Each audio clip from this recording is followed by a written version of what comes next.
এখন আছি তমলুকে প্রিয়গোপাল বিষয়ের সামনে। আমি যে বিধ্বস্ত অবস্থায় আছি।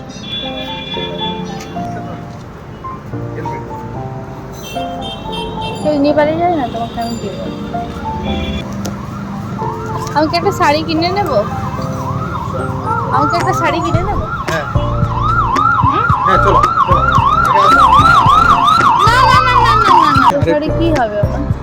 আরে শাড়ি তোমার নাই ভালো, চলো। কোথায় শাড়ি ভর্তি আলমারির কথা ভাবলেই মনে পড়ে না শাড়ি কেনার আর দরকার নেই, তার থেকে পেট পুজো করি। প্রিয়গোপাল বিষয়ের ওপরেই আমি বাঙালি রেস্টুরেন্ট আছে, তো ভাবলাম যে সারাদিন ঘোরাঘুরির পর প্রচণ্ড খিদে পেয়েছে, চলো কিছু খেয়ে নেই আগে। আর বলো, এখানে ভালো ভালো বেঙ্গলি কুইজিনও আছে, তো বেঙ্গলি কুইজিন খাওয়ার জন্য মেন মানে লাঞ্চ বা ডিনার করলেই বেটার হয়। তো আমরা তো ইভিনিং টাইমে গিয়েছিলাম, তাই কিছু স্ন্যাক্সে সেই লাস্টে তোমারটাই পছন্দটাই দেবেন, শুধু আমাকে জিজ্ঞেস করো কেন। মুছে দাও একটু তোমারটা তো মুছলাম, আমার পিঠটা মুছে দাও। কাজের বুক। কি নিচেটা হাক্কা নুডলস, চিলি ভেটকি ড্রাই। কোন হোটেলে কাজ করছি? বাবা নাটকের কিছু শেষ আছে, এমনি এটা চলো ভালো উঠবে। হ্যাঁ এই আসো এবার, বেশি কায়দাবাজি বন্ধ করে ব্যাস।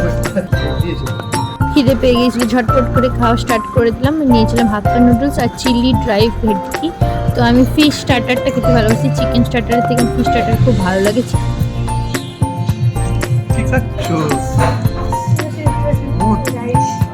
ফিশ স্টার্টার অনেক সফট হয় দেখছি, চিলি ভেটকিটার ভেতরে অনেকটা মাছ ছিল, সফট আছে। কারণ চিকেন স্টার্টার এখন এত শক্ত লাগে রেস্টুরেন্টে, তো তার জন্য আমার চিকেন স্টার্টার ভালো লাগে না একদমই। আমি খেলে ফিশ স্টার্টারই খাই। আর এটা হলো আমপোড়া শরবত। আমপোড়া শরবতটা দেখতেও ভালো, বেশ খেতেও সুন্দর ছিল,